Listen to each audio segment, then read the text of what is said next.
there ain't no stopping us. Fly without boarding pass. Couldn't catch me, I be moving fast. Call me a shooting star. Let them know who you are. Flying up in a bar. Wish on a star. Time to show them who's in charge. Call me a shooting star.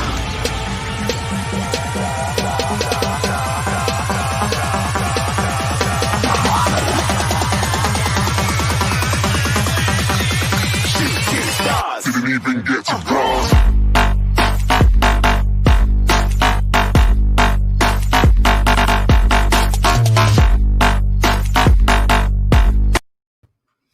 Ladies and gentlemen, boys and girls, welcome to another edition of the Huddle Podcast. I am one of your hosts. I am Josh Haney. Welcome to Week 4 of the NFL. I am joined by two of the greatest hosts in the world, two of my brothers in Pinfall Productions. First, I'm going to bring on the man. He's a little sad. He's a little sad this week. His team kind of took their first L, so he's a little sad. But he knew it was coming. So, what's up, man? What's Mr. up? Tommy, how you doing today, sir? I'm doing pretty good. Pretty blessed that I could sit in for Mr. Brandon on this. For those who don't know, Mr. Brandon's stepping away. So every week we have got to give a dedication to Mr. Brandon. But before we do, I'm going to let our other host come on here. Before we do our dedication to Brandon, I'm going to bring on my brother, the man who originally created the first incarnation of this podcast. And we came together. And if it weren't for him, none of this would be possible. I'm going to bring on Will Morgan. How you doing today, sir? How you guys doing tonight? Hell yeah. What's up, Will? Good to be here, guys. Good to be here. How you doing, Tom? I bet you're feeling pretty good, ain't you? Oh, yeah. Most definitely. We got the win. Yeah, but we got the win. That's all that matters. Scratch for that win. Yeah. Scratch. Well, you know, everybody can't be as good as Mr. Brandon Randall. So let's go on with his Mr. Advertising. Real men of genius. Real man of genius. We salute you, Mr. Brandon Randall, until you can get your ass back on these podcasts. No matter how hard we work, we will never, ever be the real men of genius. Real man of genius.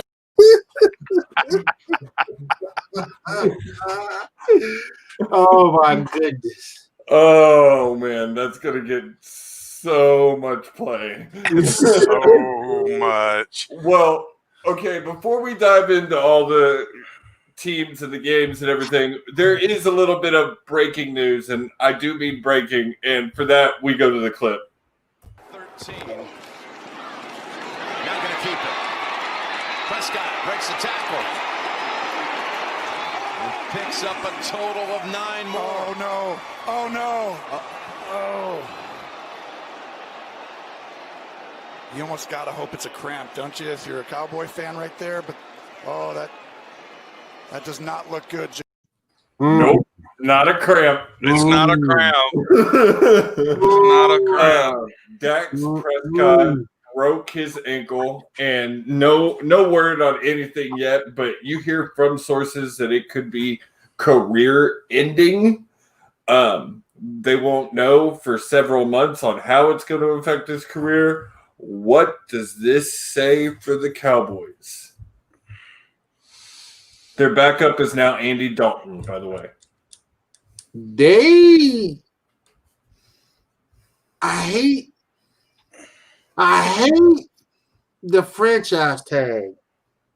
And I'm going to quote Shannon Sharp for a second. I hate the franchise tag because the franchise tag is designed for your team to beat you. Particularly in this case, because Dak was betting on himself to get his money later on down the line.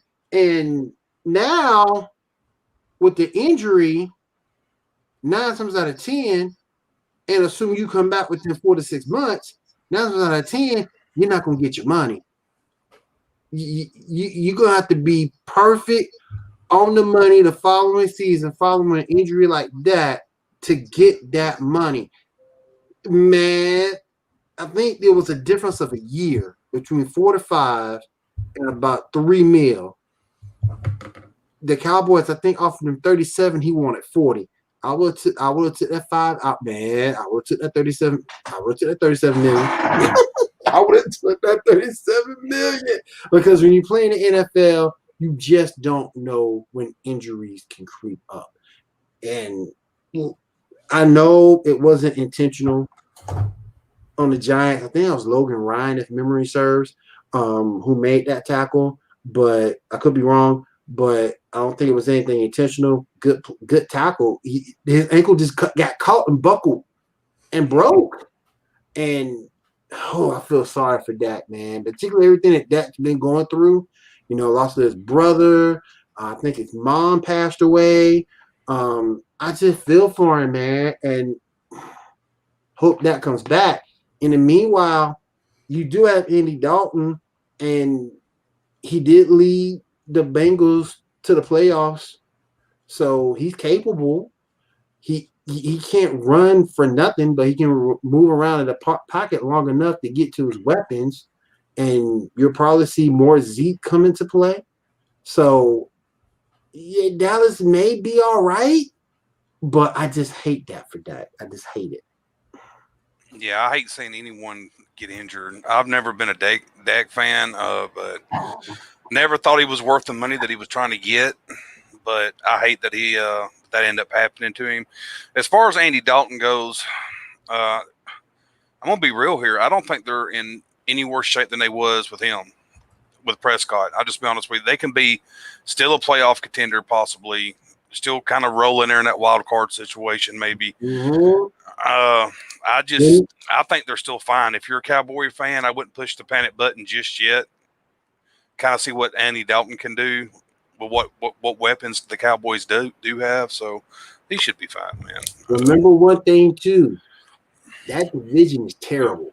The Giants aren't going anywhere. The Eagles, yeah, they played a little bit better on they may play defense better than Dallas, but you can't trust them because they're working off guys off the street and third stringers at receiver.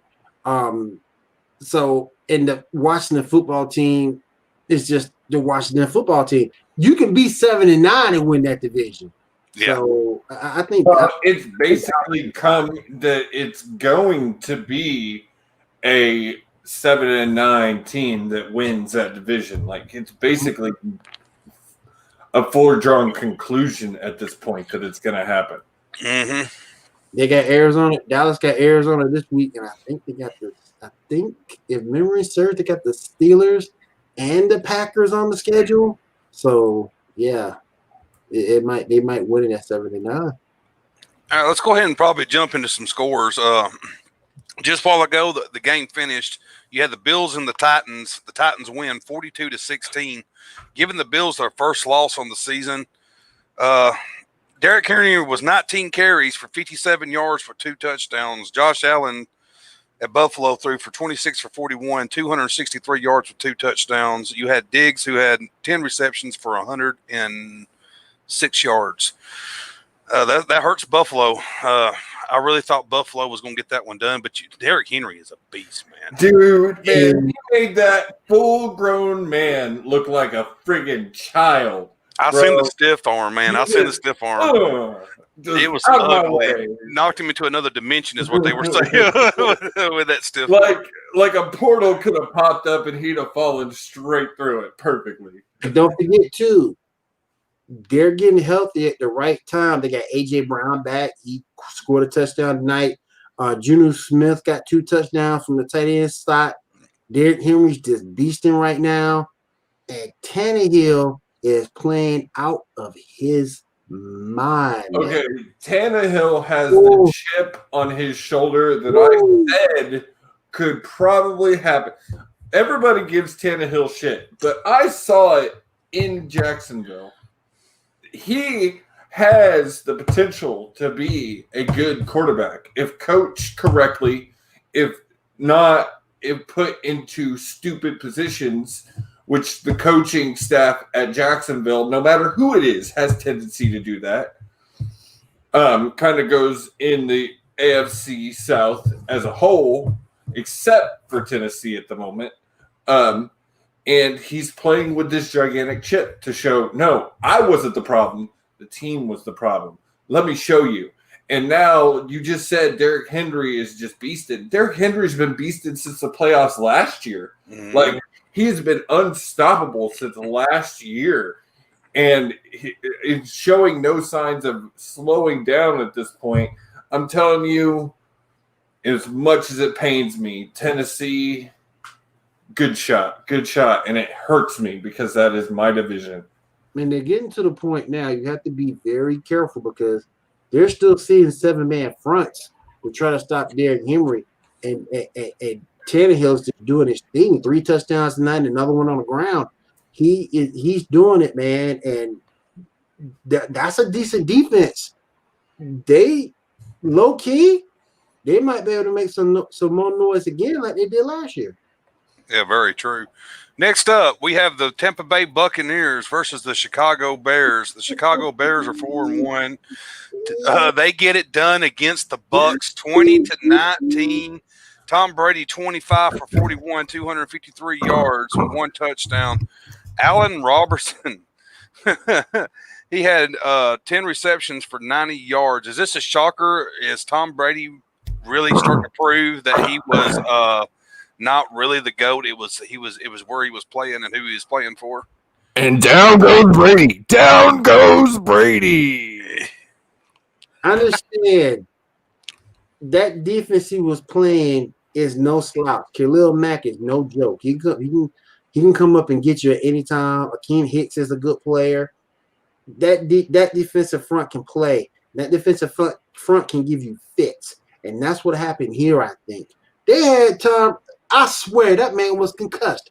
You throw toward the end of the game, he didn't know if it was 4th down. He didn't know what down it was. He didn't. Yeah, he said, What? What was 4th? Damn, what happened? I didn't look like J.R. Smith. But It was like the reference was like, Tom, this ain't you at the Patriots throwing numbers at the end of your paycheck. That's right. You just can't make that shit up. That's right. It's like, what? Y'all don't cheat to win here? But I just think that he went up against a defensive front that brings it to you. One of Tampa Bay's weaknesses is that O-line. And if you can't keep Brady upright, as we've seen in his Super Bowl losses against the Giants, when he's rushed and pressed, he's dead meat. He dead man walking because he can't run worth a lick. Santos kicked a 38-yard field goal with 1:17 left in the game to win it for the Chicago Bears. Next up. Hang on. I got one thing to say about this because we have said this many times this week or on this podcast through the weeks. Brady is not the same player. He's not. I don't know if it's age, if it's like Tommy was saying with Belichick not being the guy. He's played for one coach his entire career, one team. He's not adjusting to a different play system like everybody thought he would. I'm a little surprised, as much as I wasn't sure he was going to fit in Tampa Bay. It is definitely crazy to see the man that everybody calls the GOAT not performing near that level at the moment. Yeah, and still to this day looks weird in a Tampa Bay uniform. So strange. It's so strange. But I do want to say, now that I'm trying to make excuses, but let's also look into the fact he was coming into the game without Chris Godwin, his starting wide receiver, coming into the game without one of his tight ends and O.J. Howard. So again, not trying to make excuses for him, but that roster right now isn't at full health.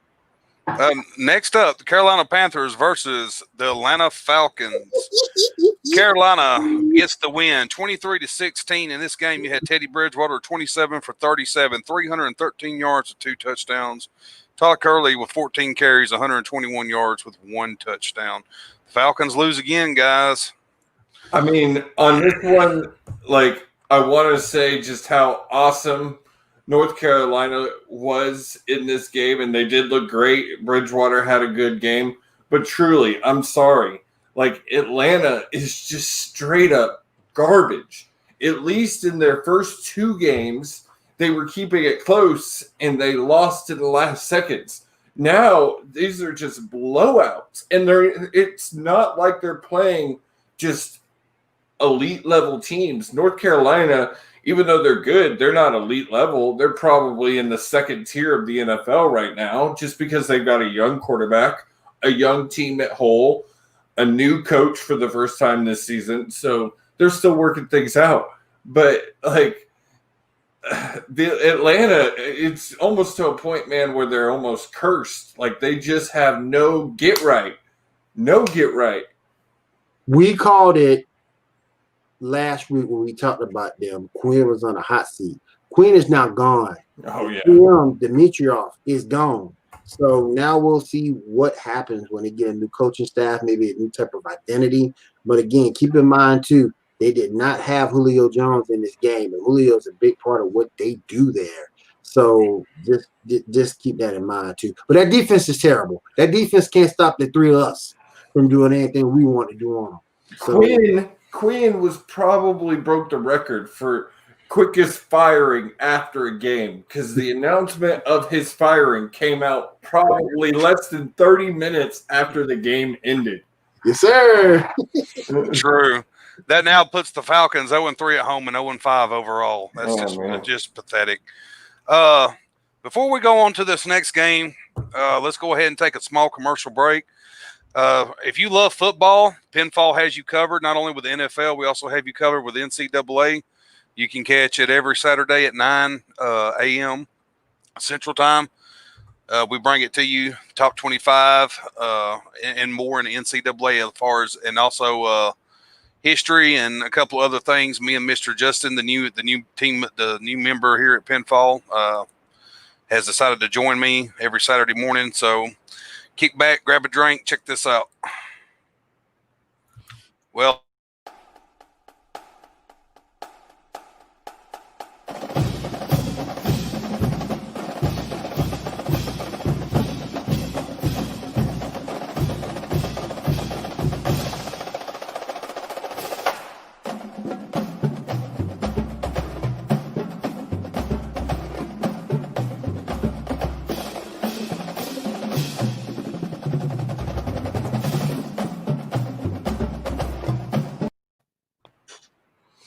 that is the Gridiron Top 25 every Saturday morning at 9 a.m. Next game up. Well, do I get to scream? You might want to cover your microphones. We have the Raiders versus the Chiefs, and the Chiefs straight shit the bed in this one. Defense looked horrible. Raiders get the win 40-32. Not that I didn't call this one. I said if they went in there and they overlooked the Raiders and they played like they did the week before, that the Raiders going to get the win. A very hungry Raider team. He was coming off 2 losses. Me and Josh both even had said, don't let that record fool you. You had Carr, who was 22 for 31, 347 yards with 3 touchdowns. What happened here? Hold on. Before you go, Josh, I got a question. The Raiders score 40 points. How the hell did Hunter Renfrow only get 1 freaking catch? I think he only got 1 freaking catch in this game. Hold on 1 second. 1 catch for 42 yards. He's one of your main contributors at the wide receiver spot. Riggs, your rookie Riggs, came up with a huge game in this game. Distressing the defense and making that Chiefs secondary look bad. Yes. And the reason why I'm mad about Hunter Renfrow, I have him on one of my fantasy league teams. He did nothing. Thank you, Hunter Renfrow. You suck. Well, go ahead, Josh. I think it's exactly what we said last week, Tommy. They went in there and they overlooked the Raiders. They overlooked Derek Carr, who, I'm sorry, he is a good quarterback. He is. Yep. He takes all the positives of his older brother and none of the fucking negatives. But also, it's the same thing with He's got a talented offensive line. They protect him. 21 for 32. That's a hell of a record for a game. And against one of the top teams in the league, the defending champs, you gave them their first loss. And not only that, you showed a lot of weaknesses on that Chiefs team. They put a lot of it. They made Patrick Mahomes try and win that game for the Chiefs. Like, literally, that was about one of the only positives y'all had in that game was Mahomes never quit fighting. And he won't, but Jesus. Like, I was crazy to see that game because I kind of like the Raiders and I like John Gruden, so I'm telling you, the Raiders are turning that corner. And they also have a competent running game now. Josh Jacobs ended up with 2 touchdowns in this game. So if he's hitting on all cylinders, he's giving room for those wide receivers to do their thing. And I really like what they're doing up there in Las Vegas. It sounds kind of weird to say though. You can definitely tell that they sniffed out the Chiefs defense because, like he said, Josh had 23 carries for 77 yards. Now, even though he was not grabbing a bunch of yards, they were literally beating that Chiefs defense down. They were bringing everyone in. Every time they run that ball, they end up bringing everyone in, and to the point that the Chiefs got so paranoid they started blitzing every damn play.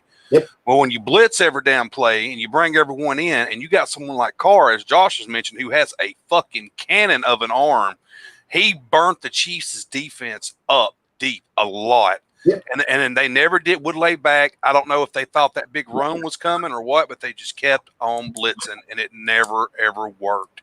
So it was not a smart game. It was a bad loss for the Chiefs. The Chiefs go to 4-1. The Raiders are at 3-2. Like we said before, this is not the Oakland Raiders, guys. This is the Las Vegas Raiders, and they are totally different teams. Stop comparing the two because they're not. Well, and there's even an argument here that Gruden held back until they were in Vegas officially, and because he knew it was coming, he knew that would be really the new flip for his team. His Raiders, and God, and give the man credit. Darren Waller and the crew, they're playing well right now. So give those boys some credit. Yeah, very true. Next up, you had the Cardinals at the Jets. Big news out of New York a while ago. Bell has been cut from the Jets. They have decided to let him go. From his Twitter account with the prayer hands, he does not seem to mind it at all. So he seems very happy. So I don't think he's going to hold any hard feelings. So in this game, the Cardinals get the win 30-10 over a very struggling Jets. Kyle Murray, 27 for 37, 389 yards and 1 touchdown. Dude is a beast. He has come out and has woke a Cardinals team up that has been struggling for years. What do y'all got to say about this one? First of all, Le'Veon should have been talking stuff against Adam Gase. Shut up and play. You just coming off an injury. Shut up and play. And you wondering why you got traded? That's why you got traded. You're talking stuff. Shut up and play. But the second thing about it, that Arizona offense is on all cylinders right now. Everyone's looking good. The DeAndre Hopkins is doing his thing. You've seen the resurgence of Larry Fitzgerald. I mean, oh my goodness gracious. He's always been good, but now you're starting to hear his name come up more frequently in highlights. You're starting to see him be a little bit more productive in games than he was last year at this point. Kenyon Drake is playing well. You get them a good tight end, maybe shore up at secondary just a little bit. You might have something there. Yeah, all I can say about this is it makes me sad to see DeAndre Hopkins doing well for another team. Like, it's the truth, man. It's sad. Speaking of, like he said, that's why you got traded, Bill. You know, they sent you to New York to die. They didn't send you there to have fun. That was their whole purpose, was to send you there to die. You pissed off. How many years? Speaking of Fitzgerald, how many more seasons y'all think Fitzgerald has in him? 2, maybe 3. If he can get the full 2, I'll be happy. When the part of me was happy when they picked up DeAndre, because I think the team of DeAndre and Fitzgerald and the rest of their wide receiver core and their quarterback could possibly get them a ring. And I really would love to see Fitzgerald get a ring. He is exactly what you said, William. Like, he's an amazing player. I've had him on my fantasy league several years before. He's always a guaranteed almost 20, 25 points a game usually. And last year, he kind of just started to fall off. He wasn't doing that. And you could see that his time is coming. It's about time to walk away. Oh, yeah. But he's one of those guys who's never really gotten the recognition he deserves in this league. And so loyal. He could have left Arizona so many times and went anywhere. And gotten that ring. Yeah, and got that ring. And he has stayed his whole career in Arizona with some shitty quarterbacks, with some shitty teams, shitty coaches, shitty teams. Like, and he has stayed and he's remained loyal to that team. And part of me would love to see them get that ring for Fitzgerald. Next up, you had the Philadelphia Eagles taking on the Pittsburgh Steelers. Eagles drop another one. Steelers get the win 38-29. Once my eyes can see here, you had Wentz who went 20 for 35, 258 yards for 2 touchdowns at Philadelphia, all for nothing. What does Philadelphia got to do to turn it around? Get healthy. They need to get healthy. Find a different quarterback. But they need to really get healthy. You know, Alshon Jeffrey, you playing with guys off the street, second, third stringers. Their best receiver is probably Greg Ward Jr. right now, and he's a former quarterback. So they gotta get healthy. And Carson, man, he ain't walking to a Wentz. He limping to a Wentz. That's what he is. If you watch any part of this football game, some of his balls were in the dirt. Some of his balls were struggling to get to the receivers once he threw the football. He just doesn't look confident right now. Yeah, they put up a little bit of a fight. I think the Steelers' defense was a little lackadaisical, but when that defense is on point, that's hard. That's hard to beat. But yeah, Philly's struggling, and they really need to get healthy right now. Yeah. By the way, the Steelers are undefeated, starting to make a little noise up there in that division. Could be a possibly sleeper team that some people might have overlooked this year, thinking they wasn't going to do a whole bunch. Our other head coach and GM seems to be the trend. People forgot about. I think people are so enamored with Baltimore and Lamar Jackson. The Steelers have been forgotten about. Let's not forget the Steelers got some talent. They got Big Ben. You got Juju Smith-Schuster, James Connors up in. They got a good defense. Really good. Mika Fitzpatrick and TJ Watt. Woo! Watt brothers.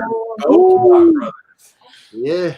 Next up, you have the Rams taking on the old Washington football team. Of course, old Washington drops another one. The Rams are 4-1. They get the win over Washington 30-10.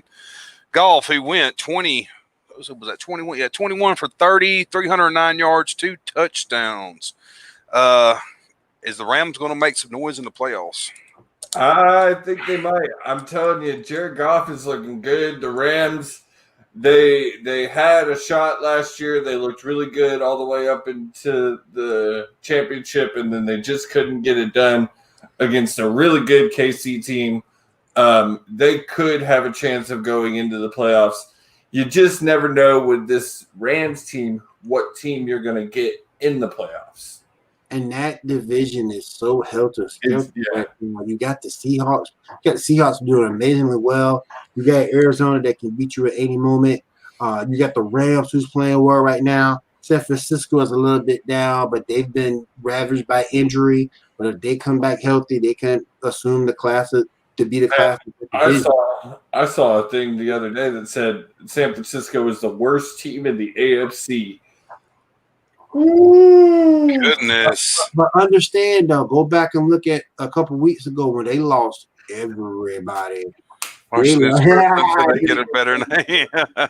Yes.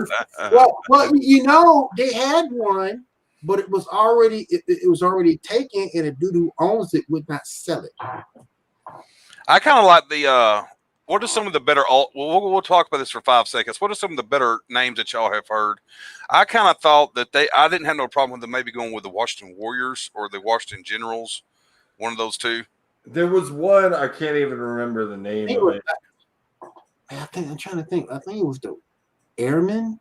The Airmen. I'll say the Airmen. Airmen is the one I liked. That's the one that got bought, I think. The Airmen to me seemed like it would be the least likely to offend anyone.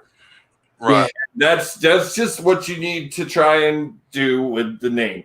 But the Washington football team, it's just so boring. Like, how can a fan get behind that? Like, it's just so boring. And you know what? And I'm going to say this right now, and I'll almost speak of a personal nature. I'm kind of glad they lost because they put Haskins to the shelf for Kyle Allen. And I never understood that because Kyle Allen himself is not that great. Yeah, he knows Ron Rivera's offense, but you have a young quarterback in the making that can do something. But because you see how bad the division is, you figure you can just go in there with Kyle Allen and take it over. I don't think that's the case. You're not going to go to a Super Bowl anytime soon. You're not making the playoffs anytime soon. Develop your young quarterback. Let him get some confidence for the future. And for some reason, they did not want to do that. Can Haskins be the man? But give him an opportunity, see what he can do. Yeah, it's Washington is a very weird franchise. Speaking of franchise, Pinfall Productions is a franchise that has many, many shows. One of those shows being the Underground Podcast, brings you weekly updates and recaps and news of everything that is wrestling going on. And that is not it, because our real man of genius has got stuff so much mixed up in here. So let me see if I can find the correct one, and that.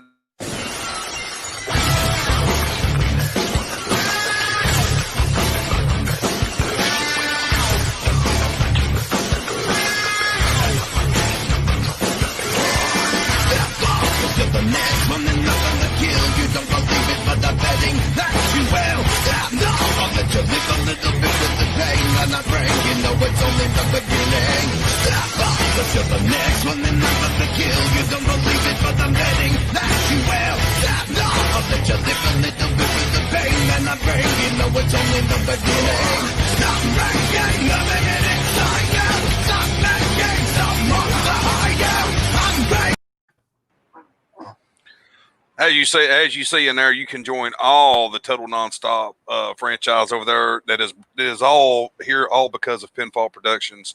And thank you for making me look like an ass. Our real men of genius.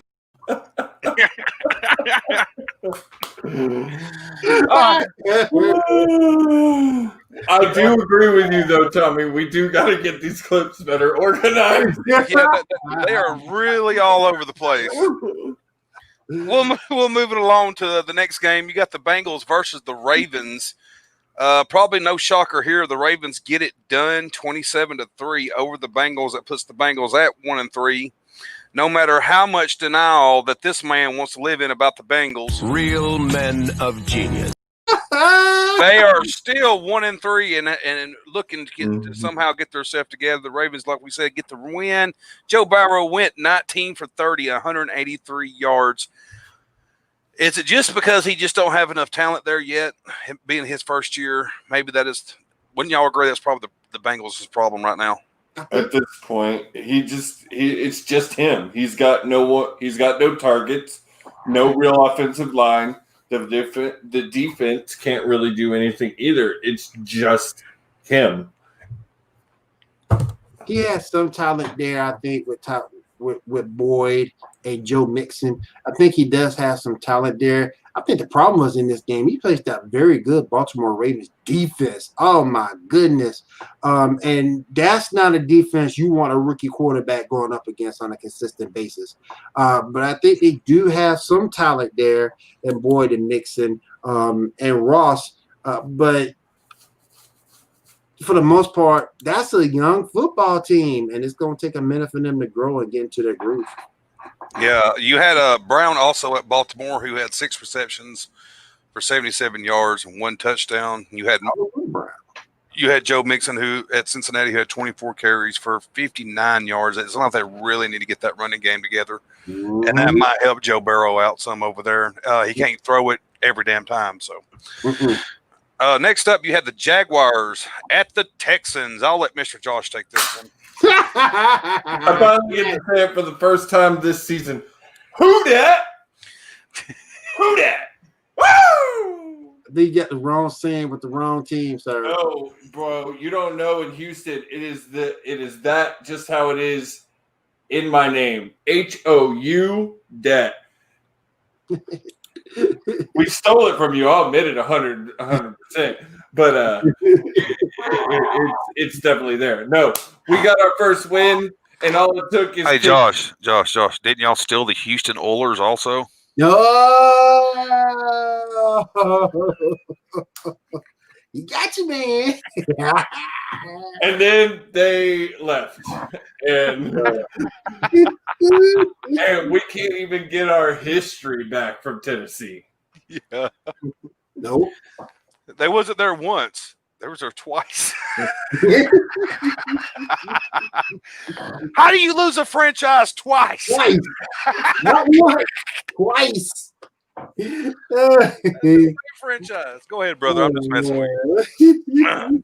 But no, all it took is taking out some trash in the name of Bill O'Brien, and that team looked awesome this week. It wasn't perfect. I won't say that they fixed all their issues, but they looked like, oh, what? Hey, forget you. You're not even here. You are not even here. Real men of genius.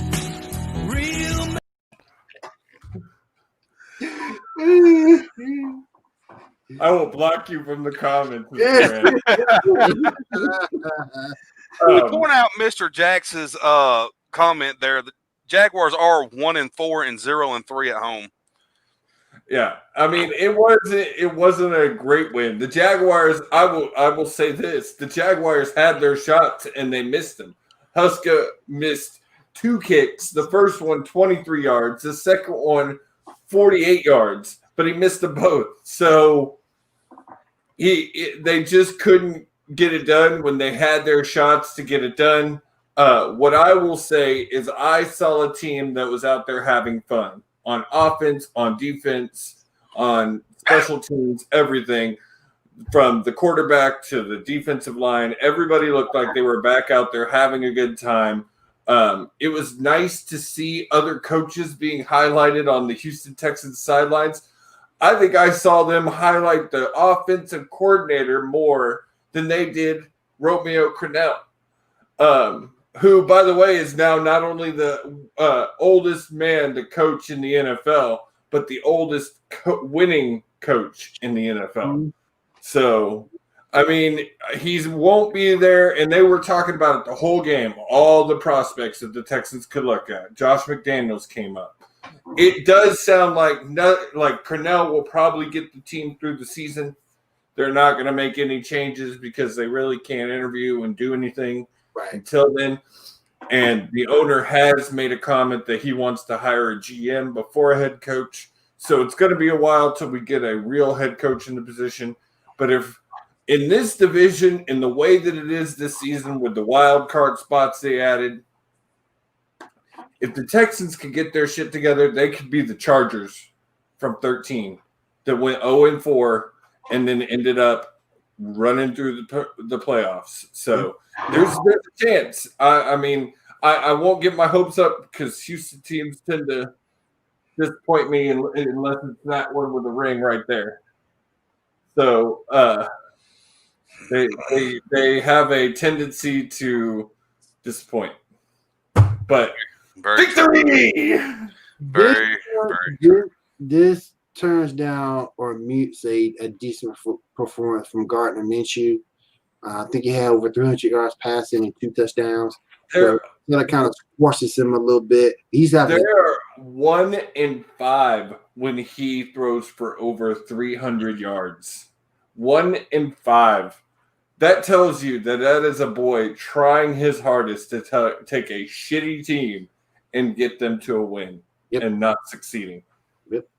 Hey, Jaguar fans, don't you remember when Leonard Fournette walked out the door and he said, "You're going to regret me letting me go"? I'm playing. He wouldn't have helped you none in this. All right, we'll move it along. Next up, we got the Miami Dolphins getting a big win over the 49ers, 43-17. This is actually kind of shocked me. I thought 49ers would make a whole lot better game of this when they didn't look real hot in it.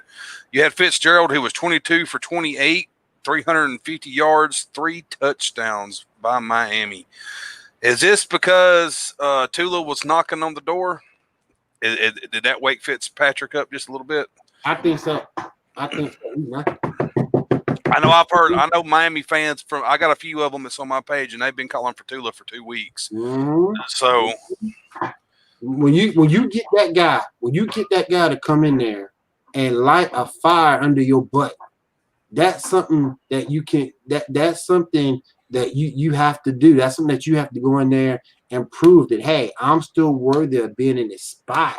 And in this game, man, Fitzpatrick did it. He did it. And like I said before, the running game might be a little bit suspect. They got some receiving talent out there in Miami. Devontae Parker's out there. Preston Williams is out there. They got some decent receiving talent out there. So they didn't get that running game down. Shore up that defense. You never know with Miami. You also had looks like San Francisco San Francisco had 90 yards by their running back. I don't like he had a whole lot of 11 carries. That's actually pretty good. 11 carries for 90 yards. You had Williams at Miami. It was four receptions for 106 yards and 1 touchdown. Maybe the Dolphins are starting to wake up. Maybe they're going to end up making a little bit of noise. It looks like Bossman's bored over here, so he's flipping. No, I'm trying to find clips without the background all changing up. So I'm trying to make sure the next clip is ready. Oh, I see. So you need to quit playing around. Mm-hmm. Speaking of clips, as he's flipping around, we'll go ahead and take one of these last commercial breaks. As we said, we have many shows on Pinfall Productions. One of them, this right here being one of my favorite shows personally, is I believe tomorrow night we will be talking about the Royal Rumble 1992. It's going to be very, very fun. We also have Mr. Gene Moose Emerson on here. Don't forget about the Moose Man and Mr. Rob Outsider. So check this out.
Every time I see that clip, I say 400 man.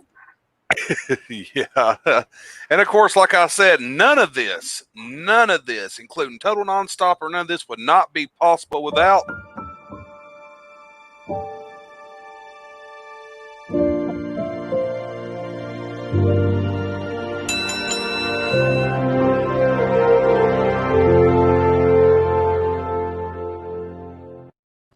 where you can get with us and Mr. Josh and Pinfall Productions will try to make your podcast dreams come true. Oh my goodness! All righty, let's move it along. Next game up. You can fix that back now, Mr. Bosswasser, and go to the next game. I got you. All right. Next up, we got the Colts versus the Browns. The Browns 4-1 now. The Browns get another win, 32-23 over the Indianapolis Colts. Baker Mayfield, 21 for 37, 247 yards, 2 touchdowns. I know that one of our viewers, Mr. Edward Lindsay, is crunk as shit about this. He is a huge Browns fan. Is the Browns going to make some noise for the rest of the year, or are they just early season hype? I don't know, man. The Browns have figured out a run game. They are shoving it down teams' throats. They go, they run, it doesn't work, they run again. It doesn't work, they run again, and it works. And they have shown that the last 2 games, just running it down. And then when they beat it into the ground, then they let Baker bomb it down the field. I actually went this week in fantasy and picked up Baker Mayfield as a backup just because there's going to be that time where he's going to have to throw more. It's going to happen. Like, a team is going to force him to finally have to throw. And you can tell he's itching to get that one game where he can be Baker for one game. So I say yes. I think they do have a chance of making a run into the playoffs. I think they have a shot of getting to the playoffs, but as far as the run goes, no. I think when you have teams that can score like KC, teams that can play defense like the Steelers, I think that might be their Achilles heel. But hey, in this particular game that we're talking about, give them the credit that's due. They won time of possession. Their third down efficiency was very good. Kareem Hunt had a decent game. He caught a touchdown, ran for almost 80, I think, 80 or 90, if memory serves me. So, yeah, they're doing the things to win games. But I just think when they play against your top echelon team, that's when I think the Browns will falter because the defense of those teams will be better and can give Baker Mayfield a little bit of fits. Yeah, I'll say this. I'm still on the fence about the Browns. And it's not because they're not playing good. It's just because of their history. Okay, it's the Browns. They have a tendency of folding, or if they look pretty decent, something ends up happening, whether it be injury or whatever the case may be. But let me just say, Odell Beckham looks like the Odell Beckham of some of the past that I have seen. Dude went up, got a pass from Baker that Baker overthrew him. It was well up in the sky. Baker went up and got it. Not only did he go up and get it, but he got the shit knocked out of him and still came down with it. Mm-hmm. That's the Baker. That's the dude I remember seeing taking passes at New York and stuff. So I don't know, man. Maybe him being sent to the Browns humbled the shit out of him and woke him up a little bit or something. Seems like it. It seems to me. I will say when you see him on the field, walking off the field, all that, he looks more mature. He seems like he has kind of come to his senses and realized, look, like, I just need to shut up and let my play do the fucking talking. And he's doing it, man, because that's 2 games where he's had 2 very, very important catches. And I don't know. We'll see. Like you said, Tommy, the Browns always – they have that same curse as Atlanta. They always seem to find a way to just blow it up. Yeah, and did Nick Chubb go out of that game? Didn't he get hurt? Nick Chubb got hurt in the Dallas. He got hurt in the beginning of the Dallas game. Mm-hmm. Yeah. Okay, and that's when you had Kareem Hunt and Johnson. Okay, I thought maybe I missed. I didn't see the Dallas game. That's why I was wondering. Which I did want to say that I'm not to jump back, but real quick. Will, did you see the Houston game? Duke Johnson looked pretty good. Like, he had a pretty good run game. Like, they were able to set up some holes for him. I was impressed, and it made me laugh, too, because I was like, he waited till O'Brien left to do good. You ain't trading me, fucker. Mm-hmm. Next up, we had of course, we'll if y'all want to, we can show the clip again. We had the Giants versus the Cowboys. The Cowboys eke out the win 37-34, but this comes with a price. Mr. Dak Prescott goes down. His leg has been snapped. Defensive player rolled over on it off a scrimmage, as Josh pointed out earlier, because he didn't slide correctly. And like I said, that's not probably because Mississippi State didn't develop him correctly and was perfectly fine with him getting the shit knocked out of him every week. So, like we talked about earlier, I don't think the panic button needs to be pushed just yet by the Cowboy fans. Ezekiel Elliott did have 19 carries for 91 yards with 2 touchdowns. Ezekiel is really going to have to throw this team on his back also. He's really going to have to step up some too. You do have Dalton, who they're a very similar type of QB, Dalton and Dax. So it won't be hard for Dalton to step into this. This is Dalton's last shot to really get a run and show that he can get a run. So if I'm Andy Dalton, I'm coming out and I'm finding a way between me and Ezekiel. And as much as I hate the Cowboys, I can't believe I'm saying this, but they still have a shot, still have a chance. I think they redo that playbook. I think you'll see Zeke take up more because he's kind of been a forgotten man with that putting up all these offensive numbers. I do think you'll see Zeke take more of the lead role. They'll go more on play action to try to keep a lot of stuff off of Andy Dalton's plate, at least early on anyway. But, yeah, I'm with you on Dalton because Dalton, he has the same weapons of Dak. He won't give you the running that Dak gave you in terms of rushing touchdowns and rushing yardage, but he's got the same weapons. He's still got CD Lamb. He's still got Zeke Elliott. He's got a decent tight end. He's got Cooper. So we'll see what he can get done, but I think he should be fine. He is the best backup in the league. So yeah, he is the best backup, and if he goes and he just does pretty average, he could probably, like we said, possibly grab a starting position at one of these lower slumber teams that needs a quarterback or something. For a year or two and retire.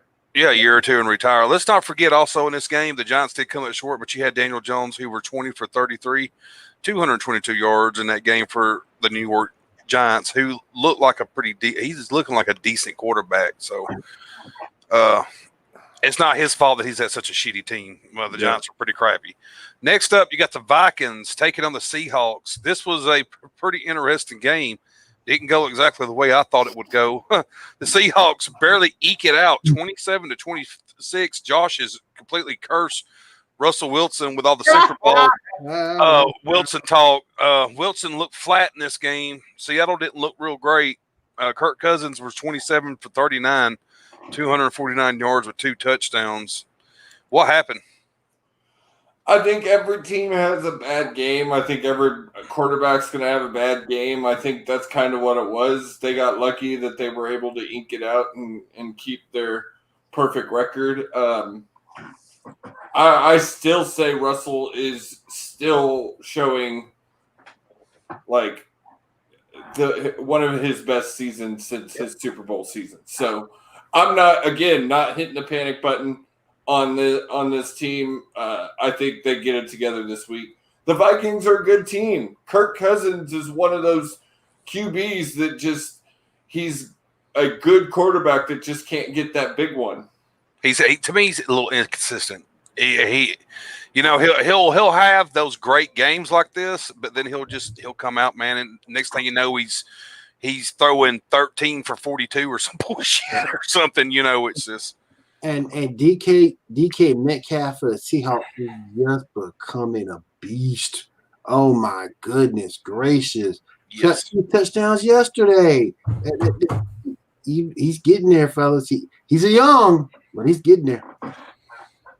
Next up, we probably have the game on here that two of our guys are ready to hear about. You have the San Diego Chargers taking on the boys of the Saints down in Louisiana, 27-30. The Saints get it done in an eek win. Drew Brees, 33 for 47, 325 yards with 1 touchdown. That is insane. Pretty good numbers for Brees. This man was sitting on his couch just like, whew. Real men of genius. Real man of genius.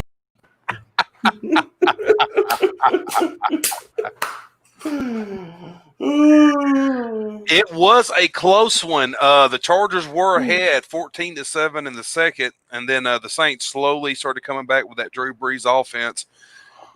Sanders was 12 receptions for 122 yards. So go ahead, Will. We'll let you finish up on the rest of it.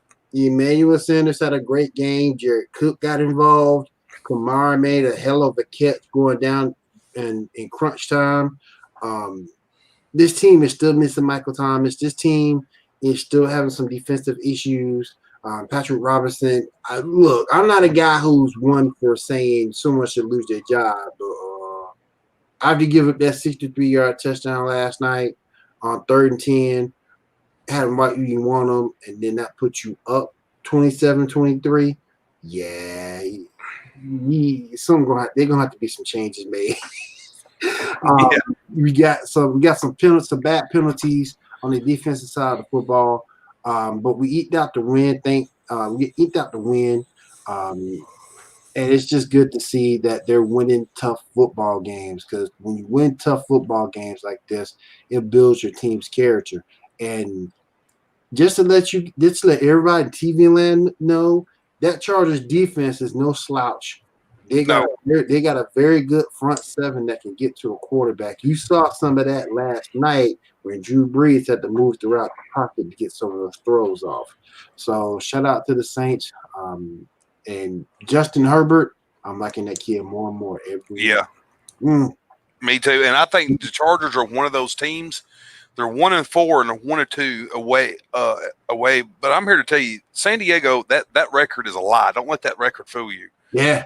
San Diego is a team that can get in your ass at any given time. As you see, they put Saints to the test, and the Saints had a lot of trouble with them.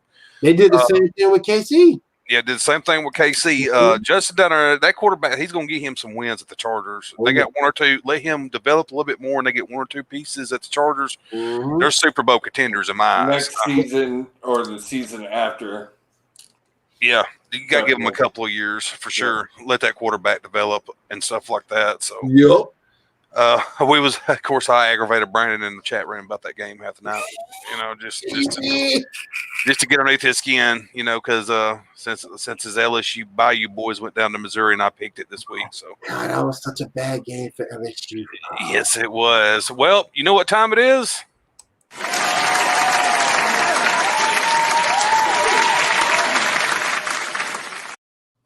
That's right. Thank you. It is time for the power rankings. Top 10 power rankings. Number 10, moving up all the way from number 14, the Cleveland Browns. About time. I think they should have probably been in the top 10 a week or two ago, but that's just me. Yeah. Staying dead even at number 9 is the Saints. They didn't move up or down. I kind of agree with that after that game. I don't believe they should really moved. Number 8, the Titans. They drop from number 6. I guess that's kind of understandable. When you didn't play last week. Yeah. The Rams, number 7, coming up from number 8. We are talking about, like we just talked about a while ago, they're possibly playoff contenders. So the Steelers rolling in at number 6, moving up from number 7. The Bills, dead even. They didn't move up or down, but after this loss next week, they'll probably be dropping what they just had. So Baltimore comes in at number 4. Kansas City drops to number 3 from the number 1 spot. The Green Bay Packers, number 2, move up from number 3. And your new number 1 team, the Seattle Seahawks. Moving up to number 2. Last week. Called that last week. Yep. I can pretty much, that's probably more of the top 10 power rankings since I've been on the show with you guys that I kind of feel like I agree with. Yeah. Well, the Patriots are out of it for the first time since the season started.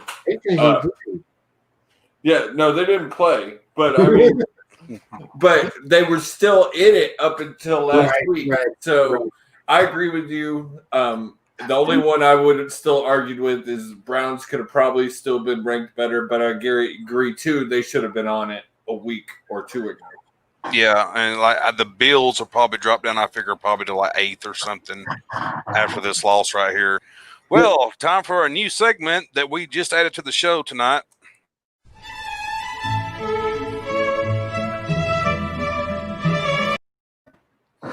Mr. Bossman.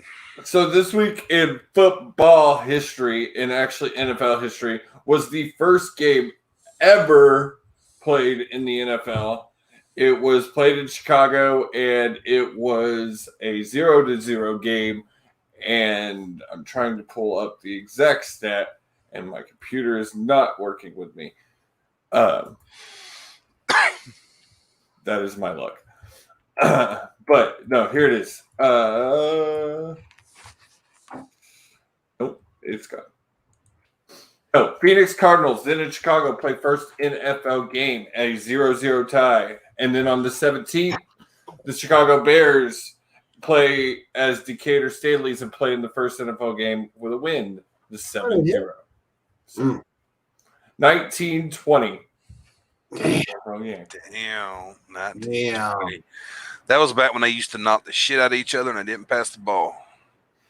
It was all running and just plowing into each other like Derrick Henry. Yeah. So the TVs weren't even invented yet. Yeah, leather helmets. They didn't give a shit about no. They didn't give a shit about no concussions back then. What's a CTE? What's a CTE? I was just fixing to do that, asshole. I beat you to it. Well, it is time for our favorite time of the night, the time of the hour to plug ourselves and everything that we're doing here at Away from the Pinfall brand. Tommy, you take it away since you hosted this show. You plug yourself first, sir. Let's see. Don't forget Saturday for the Gridiron. Let's not forget about tomorrow night. We'll go ahead. I'll go ahead and just plug the Paragon shift also tomorrow night. Don't forget about that. Royal Rumble 92. Tommy's pick. Tommy, that is Tommy's pick for this one. For our It was. For our look back, Royal Rumble 92. And just a quick plug for next month, we on our look back. It's kind of controversial, but it is that time of the year. It is Survivor Series time in wrestling. So we are going to cover the Montreal Screwjob for our Moosin' buddy.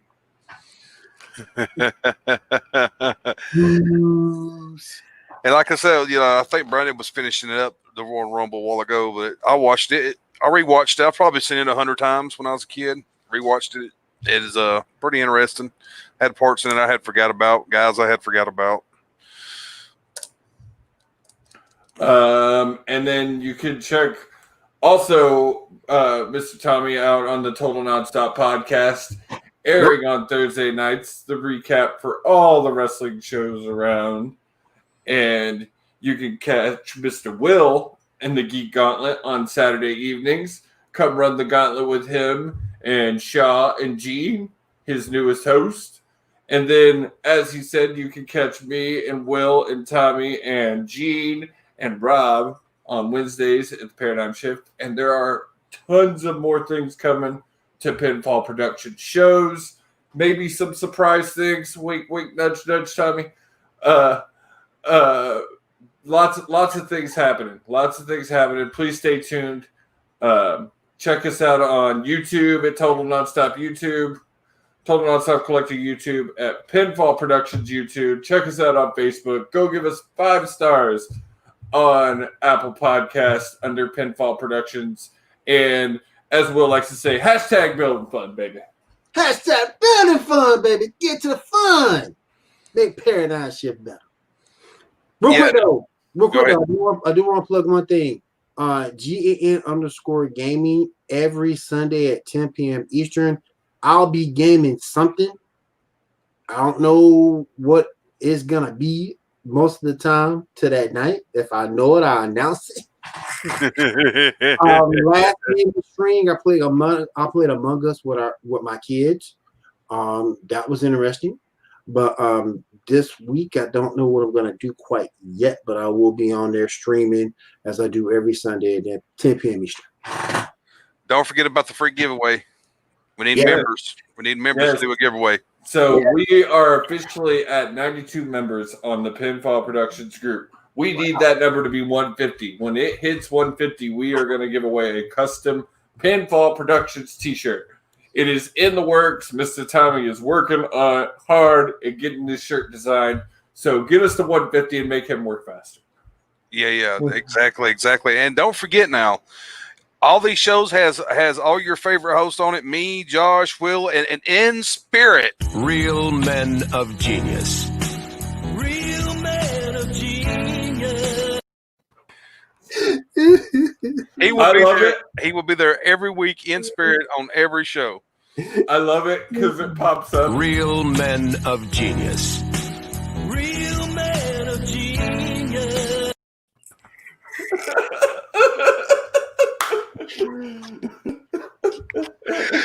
Oh, that is hilarious. It's hilarious, man. I am so glad that it took me like 10 seconds to make that, and we have definitely got a work out of it already. We've made that thing worth like $100. We're gonna go ahead and say this live on the show. The other night, me, Brandon, and Tommy sat in a studio for 30 minutes and just played with that, just popping it up. Any kind of way we could, we would use any kind of line we could to pop it up. And I mean, my ribs was hurt when I got done with it. I mean, I couldn't hardly breathe.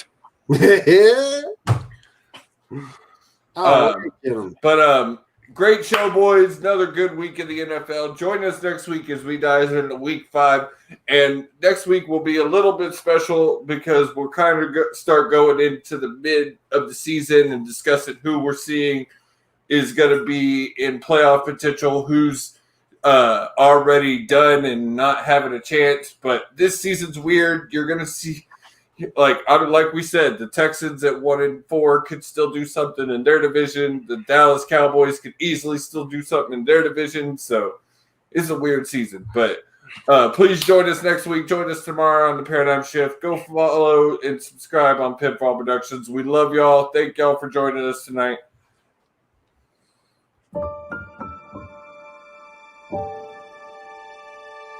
Thank you.